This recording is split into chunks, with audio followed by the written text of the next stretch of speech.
to start delivering packages to the moon after revealing lunar cargo delivery service. After decades of neglect, the moon appears to be a hot property again. Days after SpaceX boss Elon Musk announced he would be sending a couple of paying customers on a round-the-moon trip, Jeff Bezos makes his own announcement about our nearest satellite.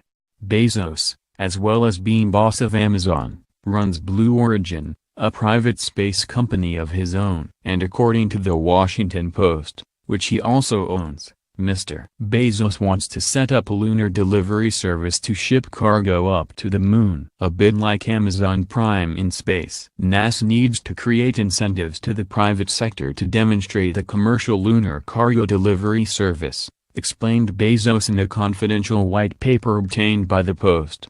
Bezos says he would ideally like such plans in place by 2020 and has a new Blue Origin vehicle in the pipeline that could carry 4,500 kilograms of cargo up to the moon. The end result is that we could ship materials up to start, and maintain, a human colony on the moon. It is time for America to return to the moon, this time to stay, Bezos said in response to emailed questions from the Post. A permanently inhabited lunar settlement is a difficult and worthy objective. I sense a lot of people are excited about this. According to reports, both NASA and Donald Trump's presidential team have been given a copy of the white paper. If they both get on board, it could give Blue Origin a head start on its main rival, SpaceX. In fact, Bezos has already got his landing spot picked out. According to the paper, the technology billionaire says a spot near Shackleton crater on the moon's south pole is an ideal parking spot for his space-based delivery service. More than 4 decades after the last man walked on the lunar surface, several upstart space entrepreneurs are looking to capitalize on NASA's renewed interest in returning to the moon, offering a variety of proposals with the ultimate goal of establishing a lasting human presence there. The commercial sector's interest comes as many anticipate support from the Trump administration, which is eager for a first-term triumph to rally the nation the way the Apollo flights did in the late 1960s and early 1970s.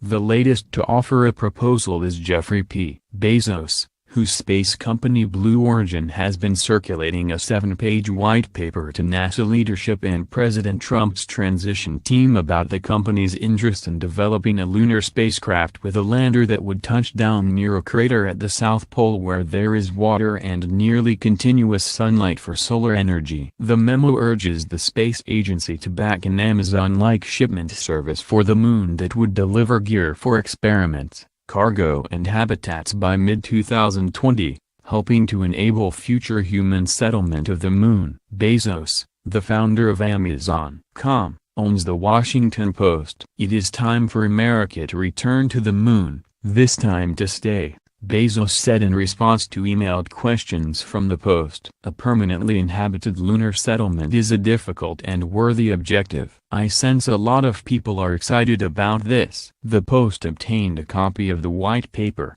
marked proprietary and confidential, and the company then confirmed its authenticity and agreed to answer questions about it. Bezos's proposal comes as SpaceX founder Elon Musk made a stunning announcement this week that his company plans to fly 2 unnamed, private citizens on a tourist trip around the moon by next year, an ambitious timeline that, if met, could beat a similar mission by NASA. Anticipating that the Trump administration is focusing on the moon, the space agency recently announced it is considering adding astronauts to the first flight of its Space Launch System rocket and Orion crew capsule. That flight, originally scheduled to fly without humans in 2018, would also circle the moon. But as the space agency seeks to move faster under the Trump administration, it is now studying the feasibility of adding crew for a mission that would then occur by 2019. Obama killed plans for a lunar mission, saying in 2010 that we've been there before. But the administration's Mars plan was still far from actually delivering humans there, and critics grew frustrated that NASA has not been able to fly humans out of low Earth orbit since the 1970s. A shot around the moon, however, could be feasible, even within a few years. Blue Origin's proposal, dated January 4, doesn't involve flying humans, but rather is focused on a series of cargo missions. Those could deliver the equipment necessary to help establish a human colony on the moon, unlike the Apollo missions, in which the astronauts left flags and footprints and then came home. NASA already has shown a willingness to work closely with the commercial sector, hiring companies to fly supplies and eventually astronauts to the International Space Station. It is providing technical expertise, but no funding, to SpaceX's plan to fly an uncrewed spacecraft to Mars by 2020. The prospect of a lunar mission has several companies lining up to provide not just transportation, but also habitats, science experiments and even the ability to mine the moon for resources.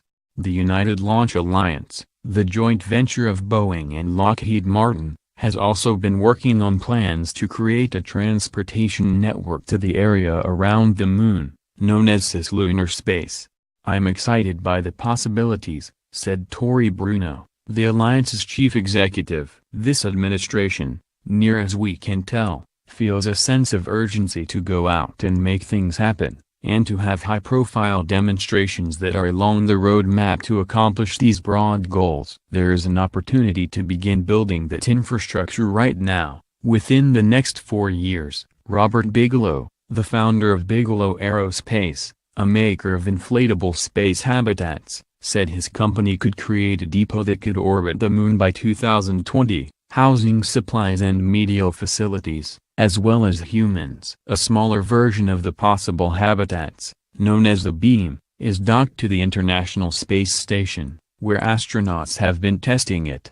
In an interview, Bigelow said he was glad the administration seems to be refocusing on the moon. "Mars is premature at this time. The moon is not," he said. "We have the technology, we have the ability, and the potential for a terrific business case." At an Aviation Week Awards ceremony Thursday evening, Bezos added that the moon could help propel humans even further into space, to destinations such as Mars. "I think that if you go to the moon first, and make the moon your home, then you can get to Mars more easily." After remaining quiet and obsessively secretive for years, Blue Origin's attempt to partner with NASA is a huge coming out of sorts for the company, which has been funded almost exclusively by Bezos. The paper urges NASA to develop a program that provides incentives to the private sector to demonstrate a commercial lunar cargo delivery service. Blue Origin could perform the first lunar mission as early as July 2020, Bezos wrote, but stressed that it could only be done in partnership with NASA. "Our liquid hydrogen expertise and experience with precision vertical landing offer the fastest path to a lunar lander mission. I'm excited about this and am ready to invest my own money alongside NASA to make it happen." Last year, Blue Origin successfully launched and landed its suborbital rocket, the New Shepard, 5 times within less than a year, flying just past the 62-mile edge of space and then landing vertically on a landing pad at the company's West Texas facility. That same technology could be used to land the Blue Moon vehicle on the lunar surface, the company said. Its white paper shows what looks like a modified New Shepard rocket, standing on the moon with an American flag, a NASA logo and Blue Origin's feather symbol. The company said it plans to land its Blue Moon lunar lander at Shackleton Crater on the moon's south pole. The site has nearly continuous sunlight to provide power through the spacecraft's solar rays. The company also chose to land there because of the water ice in the perpetual shadow of the crater's deep crevices. Water is vital not just for human survival, but also because hydrogen and oxygen and water could be transformed into rocket fuel. The moon, then, is seen as a massive gas station in space, according to the Washington Post.